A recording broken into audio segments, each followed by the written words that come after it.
안녕하세요. 인터뷰 플러스 송규아입니다. 여러분, 이 노래 아시나요? 울릉도 동남쪽 햇길 따라 200리 외로운 섬 하나 새들의 고향. 제가 너무 노래를 못 부르나요? 자, 이렇게 누구나 한 번쯤 들어봤을 독도를 대표하는 노래, 바로 독도는 우리 땅이라는 노래인데요. 자, 이 노래가요, 벌써 만들어진 지 37년이 됐다고 합니다. 그동안 이 변화된 주소 그리고 자연 경관에 따라 개사가 됐다고 하는데요. 오늘은요, 이 주인공 독도에 대해서 더욱더 자세히 알아보는 시간 갖도록 하겠습니다. 오늘 스튜디오의 주인공 직접 인사 부탁드릴게요. 네, 안녕하세요. 반갑습니다. 독도재단 사무총장 신순식입니다.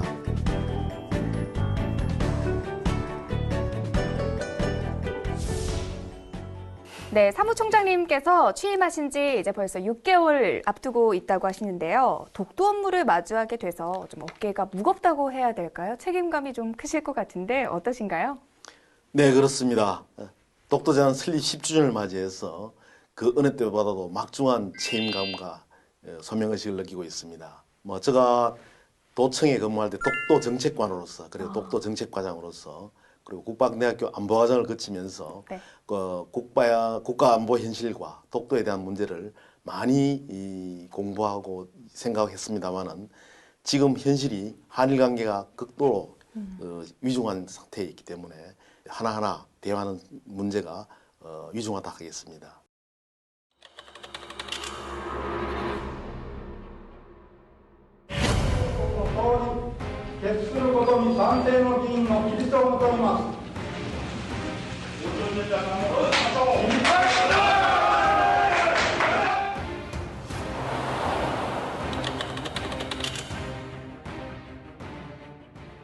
상황이 상황이닌 만큼 앞으로 사무총장님의 역할이 더욱더 중요할 것 같은데요. 자, 무엇보다도 궁금한 부분, 도대체 독도재단 무엇을 하는 곳인지 자세한 설명 부탁드립니다. 독도재단은 2005년도에 일본 시마네 현에서 소위 다케시마의 날을 제정한 이후에 여기에 대해서 좀 보다 조직적으로 적극적으로 대응할 수 있도록 민간 차원에서 전체 독도 관련 조직들을 뒤에서 지원하고 또 독도 탐방과 홍보를 할 수 있는 역할을 할 수 있도록 경상북도 독도재단 설립조례에 근거해서 만들어졌습니다. 자, 최근에 재단이 10주년을 맞이했다고 들었습니다. 10주년을 맞아서 학술 세미나 등 다양한 독도 관련 행사들을 개최하고 있다고 하는데요. 이 부분 좀 자세히 설명해 주시죠. 네, 지난 10년간 독도재단은 국내적으로는 독도를 친근하고 생동감 있게 느낄 수 있도록 교육과 홍보하고 탐방하는 사업들을 해나왔습니다. 국외로는 일본이 주장하는 독도가 일본 영토의 허구성을 반박할 수 있도록 논리적인 접근을 하고 국민들에게 새로운 독도 관련 컬러링 도분을 배포하는 등의 많은 정상화 사업을 해왔습니다. 그렇군요. 최근 10년간의 독도재단의 성과 살짝 언급을 해주셨는데, 그렇다면 이제 사무총장님이 취임을 하신 후에 재단에 좀 어떠한 변화가 생겼나요? 특히 성과가 있었다면 더욱더 자세히 설명 부탁드립니다. 독도재단은 어떤 비전이 문화와 예술의 트렌드를 기반으로 한 최고의 독도 관련 허브를 구축하는 게 기본적인 목표가 되겠습니다. 네. 그와 관련해서 어떤 재단만의 어떤 정체성 정립과 고유 업무의 공공성을 제고하고 또 민간 차원의 독도 수호 활동을 위한 플랫폼을 구축하는 데 있다고 하겠습니다. 그리고 재단은 무엇보다도 사이버 대전에 대비해서 사이버 능력을 극단적으로 키우는 게 필요합니다. 아마 제가 취임 이후에 구글이라든지 네이버라든지 이런 어떤 검색 순위를 300위, 400위에서 거의 한 20대, 20위권으로 끌어올렸습니다. 네. 그렇군요. 사실 요즘 인터넷 그러니까 언론이나 SNS 사람들이 많이 하잖아요. 네. 그 부분이 왜 중요하다고 생각하세요? 지금은 그야말로 이제 SNS의 시대고 대세가 특히 이제 독도 관련 이슈가 발생했을 때 즉각적으로 사이버 전사들이 붙어주지 않으면은 지게 돼 있습니다. 특히 구글 지도 문제라든지 이런 그렇죠. 많은 사례를 알 수 있겠지만은 그런 사례들이 있었습니다. 네, 사이버 관련 문제에서도 이제 사무총장님께서 많은 공을 들이고 계시다라고 말씀해 주셨습니다. 네, 인터뷰 플러스 독도재단 신순식 사무총장님과 함께 이야기 나누고 있습니다. 대화를 나눠볼수록 오늘의 주인공은 바로 이 독도가 아닐까 싶은데요. 자, 독도에 대해서 더욱더 자세히 알아보는 시간, 독도 키워드 화면으로 확인하시죠.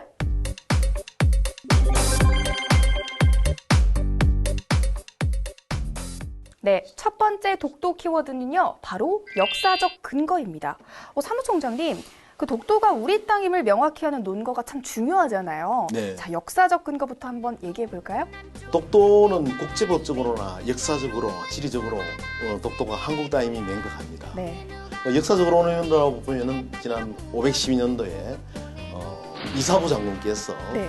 우삼국, 지금 울릉도를 점령했을 때부터 상북상이라든지 세종실록 지리지, 그리고 신정 동국 여지성남, 그리고 동국 문헌비고, 만기요람 같은 데서 우산국을 언급하고 있으며 옛날부터 독도를 우리 영토로 인식을 하고 통치해 왔음을 알 수가 있습니다. 그렇다면 말 나온 김에 독도가 우리 땅임 지리적 근거도 함께 설명해 주시겠어요? 네, 그렇습니다. 지리적으로 말할 것 같으면 더 말할 것 없이 네. 맑은 날 독도는 울릉도에서 바라볼 수가 있습니다. 네. 거리상 보면은 울릉도에서 거리는 한 87.4km가 네. 되어 있습니다. 그리고 이제 일본에서 가장 가까운 섬 오키섬으로부터는 157.4km로 한 약 70km가 네. 훨씬 먼 거리에 있습니다. 그렇군요. 그야말로 울릉도의 생활권이라고 할 수 있겠죠, 독도는. 우리나라에서 더 가까우니까 또 생활권이다, 같은 생활권이다, 그렇습니다. 이렇게 말씀을 예, 해주셨어요. 그렇습니다. 예. 자, 이제 두 번째 독도 키워드로 독도에 대해서 더욱더 자세히 알아보는 시간 함께 할게요.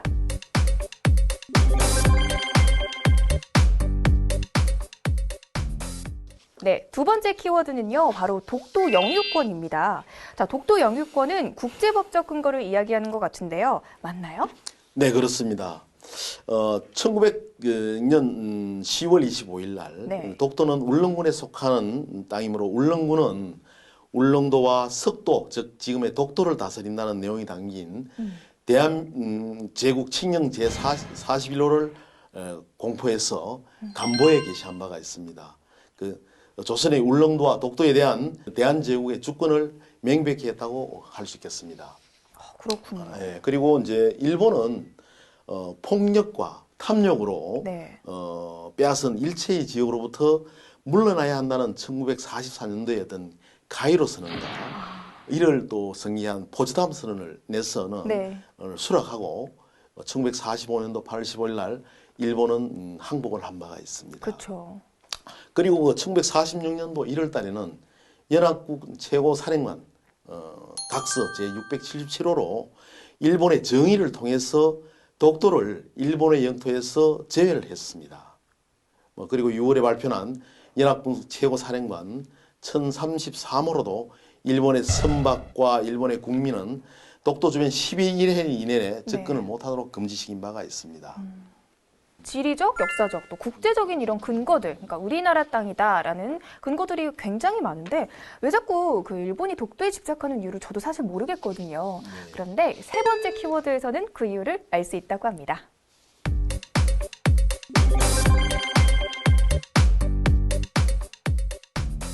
네, 세 번째 키워드에서 보신 것처럼 경제적 가치, 이 독도의 경제적 가치 때문에 일본이 독도를 우리 땅이다라고 우기는 것 아니냐라는 주장이 있죠.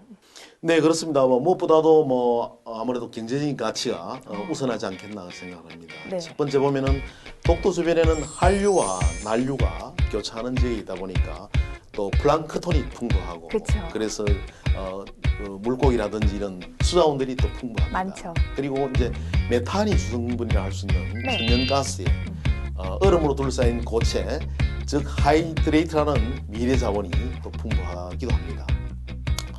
그리고 또 무엇보다도 독도를 기점으로 해서 일본에서는 이제 이제 배타적 경제 수역을 선포한다면은 네. 한반도의 면적보다 넓은 약 한 24만 평방킬로미터의 어떤 해양 영토가 또 새로 생기기도 합니다. 그 외에도 동해는 90% 이상이 해양 심층수로 구성이 되어 있기 때문에 네. 지금은 식품이라든지 음료라든지 화장품까지 다양한 또 활용 가치가 높습니다. 맞습니다. 자, 일본이 독도에 집착하는 또 다른 이유가 있다고요? 네, 그렇습니다. 무엇보다도 독도는 어떤 군사적인 또 안보적인 가치가 또 있다고도 볼 수 있습니다. 지난 1904년도에 네. 벌써 러일 전쟁을 통해서 입증된 바가 있습니다. 독도는 우리 한반도로 볼 때도 동해를 향한 어떤 방위의 거점이 되기도 하고 네. 한국과 러시아, 일본이 어떤 지정학적인 관계에서 한반도의 영해와 영공을 외연을 넓히는데 무엇보다도 또 중요한 의미가 있습니다. 또한 독도는 어떤 주권의 관점에서도 한국에게 주는 어떤 자존심이라고 할 수 있는 의미가 또 크다고도 할 수 있겠습니다. 사실 이제 조금 좀 민감한 부분에 대해서 얘기를 하자면 일본 입장에 동조하는 또 국내 인사분들이 또 계시잖아요. 자, 특히 최근에 반일 종족주의라고 해서 이 책이 문제가 되고 있습니다. 이 책에 대해서는 좀 어떻게 생각하시나요? 그 책이 이영훈 교수님께서 네. 저술하신 외에 여러분들이 저술하신 책인데 그 책이 뭐 한 3주간 베스트셀러로 올라가기도 했고 네. 최근에 듣기로는 일본에서도 일본어로 또 번역해서 또 출간한다는 내용도 있습니다. 그 반일 종족주의의 그 도서 내용 중에 여러 가지 내용 중에 독도 관련해서 그분이 이제 주장하는 내용이 조선 시대 지도에는 무산도의 어떤 지도가 네. 제각각으로서 어떤 독도에 대해서 영토 인식이 없었다. 그리고 이제 1905년도에 일본이 이제 시마네니 독도를 영토를 편입을 했을 때 대한제국이 이렇다 할 항의를 하지 않았다. 그리고 이제 한국 정부가 독도가 역사적으로 그 영토가 우리가 한국의 영토임을 증명하기 위해서 국제사회에게 제시할 만한 여러 가지 근거가 많이 미약하다. 이렇게 이제 주장을 해왔습니다. 네. 그런데 아마 이제 그 16세기의 그 당시의 지도는 뭐 지금의 어떤 시각으로 비교하는 것은 굉장히 좀 무리하다. 그쵸. 그렇게 봅니다. 그리고 이제 조선 시대의 지도를 보면은 우산도는 17세기 말에 혹시 아시는지 모르겠습니다만은 안용복 사건이라고 있습니다. 네, 압니다. 뭐 우리들 흔히 이제 안용복 장군이라고 하는데 네, 맞아요. 그때 사건을 계기로 해서 네. 독도가 서서히 이제 울릉도에 그쵸. 이제 서쪽으로 서쪽에서 동쪽으로 자리를 매김을 해 나가고 있습니다. 아마 일본이 1905년도 독도를 편입하자 이 사실을 또 파악한 울릉군수가 조정에 네. 보고를 했습니다. 그래서 참정 대신이 지령 제3호로 독도가 일본 영토가 되었다는 사실은 전혀 근거가 없는 것이다. 네. 이것을 다시 한번 형편을 조사해서 일본인들의 행동을 또 확인해보고 보고를 해라 이렇게 했습니다. 네. 아마 그 당시에는 벌써 을상의약으로 네. 외교권이 벌써 박탈당한 상태이기 맞아요. 때문에 네. 여러 가지 우리가 그 좀 항의를 하는 부분이라든지 이런 부분들은 여러 가지 많이 제약이 그렇죠. 있었다. 일본에서 가장 감추고 싶어하는 현실인 태정관 지령. 태정관이라 하면은 지금으로 말하면 가장 큰 최고의 행정기관입니다. 네. 행정기관에서 1877년도 메이지 정부가 네. 여러 가지 이제 영토를 조사를 하는 과정에서 울릉도와 독도는 일본과 관계가 없다는 것을 명심하라는 것을 정의를 내린 바가 있습니다. 그리고 우르자키 히데유키 목사님의 그 어떤 노력으로 찾아냈던 그 부속 지도에도 독도가 울릉도의 부속 섬이라는 것이 명확하게 밝혀진 바가 있습니다.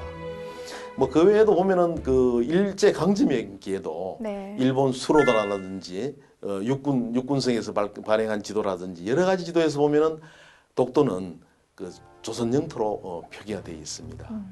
특히 그 일본에서 외무성에서 그 자기들 땅이라고 주장하는 그 지도가 네. 해적판으로서 그 오랫동안 그 여러 가지 그 지도가 변천되는 과정에서 네. 독도가 일본 땅인 것처럼 색칠을 했는 그 지도가 있습니다. 네. 그 지도가 허위임을 밝히는 그런 우리가 학술 행사를 했습니다.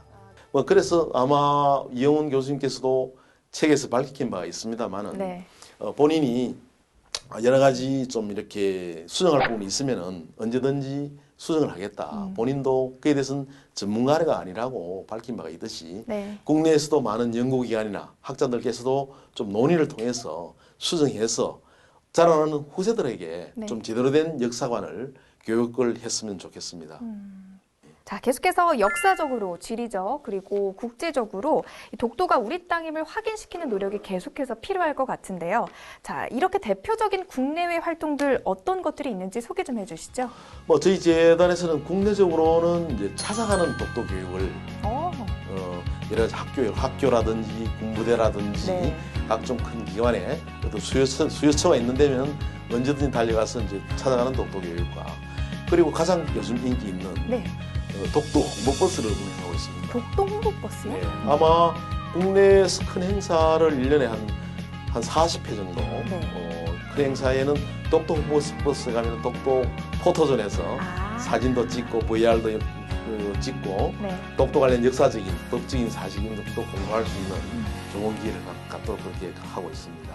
그 외에도 우리는 독도로라든지 1년에 4번씩 발행하는 독도로 잡지라든지 아니면 독도 홈페이지 K독도라든지 이런 걸 통해서 아카이브를 또 구축해 나가고 있습니다. 자, 10월이 독도의 달이에요. 이 재단에서는 이 독도의 달을 맞아서 어떤 행사들을 구체적으로 열고 있는지요? 우리 독도의 달 조례에 따라서 네. 우리 이제 여러 가지 사업들을 해나갑니다. 아마 독도는 분쟁의 섬이 아니라 평화의 섬, 또 문화예술의 섬으로 네. 성화할 수 있도록 우리가 경상북도와 독도재단이 함께 여러 가지 다채로운 사업들을 해나가고 있습니다. 아마 이제 재단이 출범한 지 10년에 맞추어서 10회째가 되는데 네. 그 전에는 단순한 어떤 축제 행사에서 좀 더 다변화해서 독도 관련 축제 행사와 그리고 독도 관련 상품들이 많이 있습니다. 주말 독도 관련해서 심지어 볼펜부터 시작해서 네. 독도 관련 여러 가지 상품들을 우리가 경주 문화엑스포가 열릴 예정입니다. 네. 그때 열리는 독도 비저 페어를 장터를 지난 10월 19일 날 네. 경주 엑스포 광장에서 열릴 예정입니다.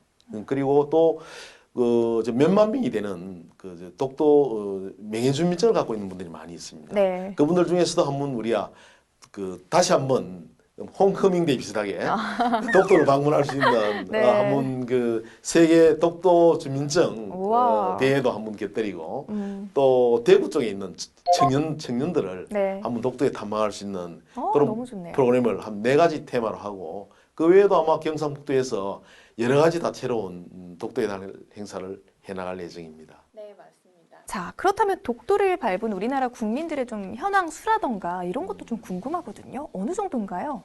독도는 정말로 1년 중에도 네. 울릉도에 들어가서도 독도에 들어가는 날이 그렇게 또 많지는 네. 않습니다. 그래서 많이 참 국민들께서 독도를 사랑하시고 해서 실제로 울릉도까지 가시도 독도를 밟지 못하는 경우가 네. 많이 있습니다. 저도 독도를 한 19번 갔습니다만 많이 가셨네요, 그래도. 그 중에도 몇 번 독도에 못 내린 적이 많이 있었습니다. 네네. 실질적으로 보면은 독도는 2005년도에 네. 일본에서 다케시마 날 소위 다케시마 날 조례를 만든 이후에 허가제에서 이제 신고제로 개방한 이후에 금년도에만 해도 한 19만 명이 독도를 입도를 했습니다. 네. 그리고 총 무게는 한 239만 명이 입도를 한 바가 있습니다. 그렇군요. 네. 저는 생각보다 제 기준에서는 좀 많은 것 같아요. 더 많으면 좋겠지만요. 그래도 많은 국민들이 독도에 관심을 갖고 독도의 땅을 밟으려고 노력하고 있구나라는 걸 느낄 수 있었습니다. 자, 그렇다면요. 끝으로 독도재단과 사무총장님의 앞으로의 계획이랄까요? 혹은 국민들에게, 시청자들에게 하고 싶은 말씀 있으시면 카메라 보고 한 말씀 해주시죠. 일본의 전략은 집요합니다. 지금 보면은 방위백서, 외계청서, 교과서 역을 통해서 여러 가지 일본의 독도 도발이 집요하게 이루어지고 있습니다. 우리 후손들에게 현재 우리가 역사의 죄인이 되지 않도록 독도를 굳건히 지킬 수 있도록 건강하고 공화한 나라를 물려줄 수 있도록 독도를 지키냈던 안용복 장군의 어떤 정신과 그리고 또 독도의 의용수비대와 같은 마음으로 독도를 굳건히 지켜낼 수 있도록 해야 되겠습니다. 그 앞에 저희 독도재단이 선봉에 있어서 최선의 노력을 다하겠습니다. 감사합니다. 네, 오늘 이렇게 나와주셔서 독도에 관한 이야기 많이 해주셨고 또 안용복 선생님의 정신을 이어받아서 우리가 앞으로 독도를 지키기 위해 더 많은 노력을 해야겠다라고 말씀해 주셨습니다. 오늘 나와주셔서 좋은 말씀해 주신 거 감사합니다. 고맙습니다. 네, 감사합니다. 네, 독도는 홀로 있는 섬, 외로운 섬이라는 뜻을 가지고 있기도 한데요. 이 독도가 지리적으로 최동단에 있어 외로울지언정 마음속으로는 우리 국민들이 늘 함께한다는 것 우리 독도도 알아줬으면 좋겠습니다. 자, 오늘 독도에 대해서 더욱더 자세히 알아볼 수 있는 유익한 시간이었습니다. 저희가 준비한 내용은 여기까지고요. 시청해주신 여러분 고맙습니다. 이 프로그램에 협조해주신 분들께는 교감형 동식물원 네이처파크에서 종일 이용권을, 부항댐 대표 레포츠 레인보우 집 와이어에서 무료 이용권을 드립니다.